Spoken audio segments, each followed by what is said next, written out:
বছরের প্ল্যান করে তারা এই কাজগুলো করেছে, যে কাজগুলোতে তারা প্রায় 80-90% সফল।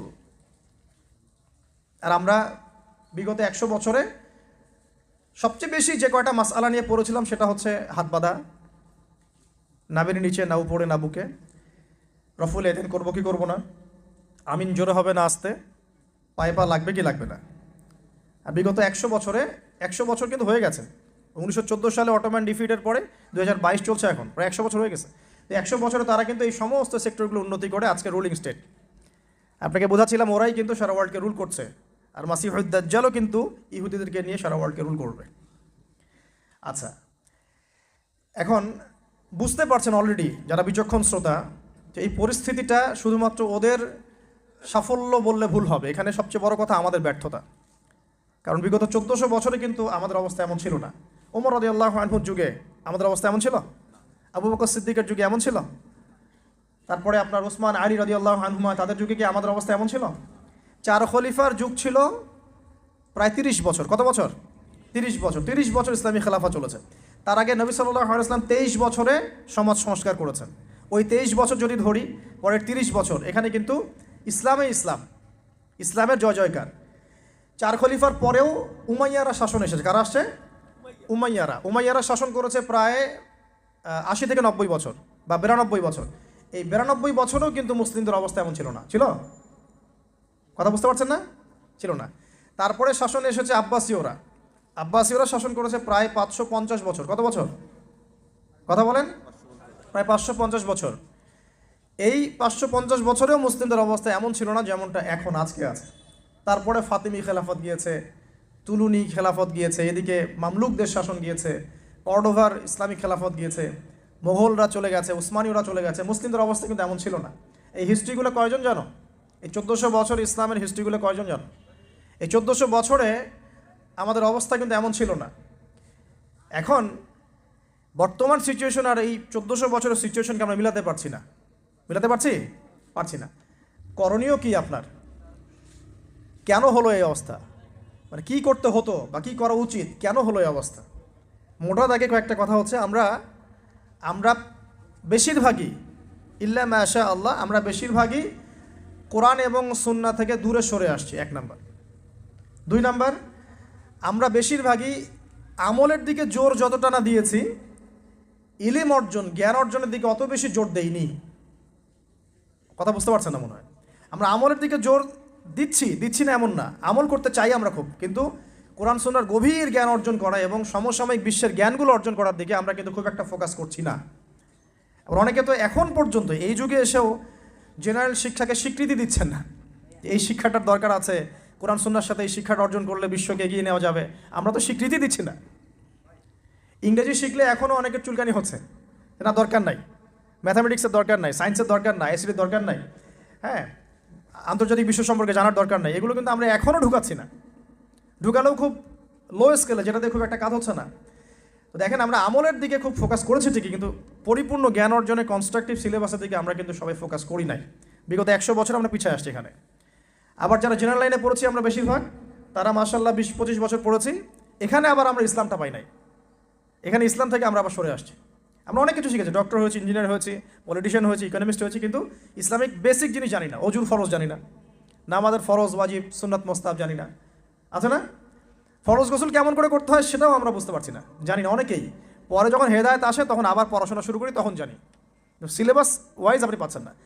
এখানে জ্ঞানের একটা দৈন্যতা আছে না, মেরুকরণ আছে না? এই জ্ঞানের মেরুকরণ হচ্ছে দায়ী, প্রথম কথা। তারপরে হচ্ছে কোরআন সুন্নাহ থেকে সরে আসা, 2 নাম্বার। 3 নাম্বার, আমল করেছে ঠিকই, কিন্তু পরিপূর্ণ আমলে আমরা বিশ্বাসী না অনেকেই। হ্যাঁ, যে আমলগুলো করলে কোনো সমস্যা হয় না সেগুলো করছি ঠিকই, যে আমলগুলো করলে সমস্যা হবে সেগুলো আবার করতে চাই না। কীরকম? নামাজ পড়লে কোনো সমস্যা নাই, আপনি নামাজ পড়বেন, তাসবিহ তাহলিল করবেন, হ্যাঁ, আপনি সময় লাগাবেন, ওকে ফাইন। কিন্তু সুদ নিয়ে কথা বললে বা সুদের এগেনস্টে কিছু করলে প্রবলেম, আপনি করতে যাচ্ছেন না। ওটা নিয়ে লেকচার দিলে আপনার চাকরি থাকবে না, আপনার ওই ইমামতি থাকবে না। আপনি স্টেজে উঠছেন, মাহফিল কমিটি কানে কানে বলে দিচ্ছে যে এখানে ভাই অনেক সুদ করা আছে, সুদ নিয়ে কথা বলা যাবে না, এখানে ভাই অমুক আছে, ভাই এগুলো নিয়ে কথা বলা যাবে না। হ্যাঁ, আমাদের মাহফিলে যিনি দান করেছেন উনি আবার অনেক বড় তামাকের ব্যবসায়ী, তামাক নিয়ে কথা বলেন, যাই বলেন। তো এই যে পরিপূর্ণ যে আমল, মানে ইসলামের পরিপূর্ণতা আমি আমল করব, পারি না পারি আগে বিশ্বাস তো করবো যে হ্যাঁ পরিপূর্ণটাই ইসলাম। এখন পারছি না, সেটা আলাদা বিষয়। এখান থেকে আমরা অনেকে সরে আসছি। আর কি দেখেন, আমরা কিন্তু আদর্শ পরিবারটা গড়তে অনেকে ব্যর্থ হয়েছি। 4 নাম্বার 5 পরিবারের একজন নামাজ পড়ে, বাকিরা পর্দা নাই, নামাজ নাই, খেয়ালও নাই আমাদের অনেকটা। আবার দেখবেন আমাদের মা বোনদের পর্দা শিথিলতা করে দিয়েছি আমরা, সব জায়গায় উন্মুক্ত হয়ে ঘুরছে। তার চেয়ে বড় কথা, আমরা কিন্তু অনেকে আবার হারাম রিজিকে ঢুকে গেছি। রিজিকের ক্ষেত্রে আমরা হালাল হারামের পরোয়া করছি না, সুদ ঘুষ জেনা ব্যভিচার সবখানেই আছি আমরা, দুর্নীতি সব জায়গায় আছে। তো এই আর কি কারণ। সবচেয়ে বড় কথা, ইউনাইটেড নেশনসটা মানে আমাদের মুসলিম উম্মার ইউনিটিটা নষ্ট হয়ে গেছে। সবাই বাহ্যিকভাবে যদি বলি আমরা সবাই ভাই ভাই, কিন্তু আপোষে আমরা আসলে হিংসাত্মক মনোভাব মানে পোষণ করছি, বোধ পলিটিক্যালি এবং ধর্মতাত্ত্বিকভাবেও। দেখবেন এই যে সিজন আসবে, ইলেকশনের সিজন, নিজের ভাই আপন ভাই ভাই মারামারি করবে। দেখবেন উভয় মুসলিম, ওই ভাই মুসলিম, এক্স এই ভাই ওয়াই এও মুসলিম, এক্স ওয়াই মারামারি করে, দুজনে মুসলিম। দুনিয়ার জন্য, দুনিয়ার একটা ক্ষমতার জন্য উভয় ভাই ডেমোক্রেটিক পদ্ধতি থেকে মারামারি করে জীবন শেষ। অথচ দুইজনই আমার ভাই, দুজন বললে জানাজা পড়বো, তাই না? দুজনে মুসলিম, আমরা চাবো দুজনে জান্নাতে যাক। একইভাবে ধর্মের দিকে দেখবেন, দুইটা মুসলিম দল এই রক্ত মাংস খাওয়াখাওয়ি করছে, দুইটা মুসলিম বক্তা একজন একজনকে কামড়াকামড়ি করছে, দুইটা মুসলিম মানে মানহাজের মানুষ উভয় একে অপরকে কাদা ছড়াছড়ি করছে। এই যে ছোট মানসিকতা, মানে কি বলবো, যে মিন মাইন্ডেড সাইকোলজি, এটা আমাদের উম্মার ভাঙনের জন্য অনেকটা দায়ী আর কি। আমরা লিবারেল হতে পারি নাই, উদার হতে পারছি না, সবাইকে ভাই মনে করতে পারছি না, এবং সবার কল্যাণকামী হওয়ার মানসিকতাটা হারিয়ে যাচ্ছে। এই জিনিসগুলো আমাদের পিছিয়ে পড়ার অন্যতম কারণ হয়ে দাঁড়িয়েছিল আর কি। আর পলিটিক্যাল ইস্যুগুলো তো বাদ, কারণ আমরা তো ওই লেভেলে যাই নাই। এখন তো ইসলামিকভাবে ওইটা সব জায়গায় ইম্পোজ করা হয় নাই, এই কারণে আপনি ওয়ার্ল্ড অ্যাফেয়ার্সে গিয়ে ইসলাম নিয়ে কথা বলতে পারছেন না। তো অনেকগুলো কারণেই আমরা পিছিয়ে পড়েছি। এই কারণগুলো কীভাবে সলভ করা দরকার সেটা আপনারা আরও ভালো বুঝতে পারছেন।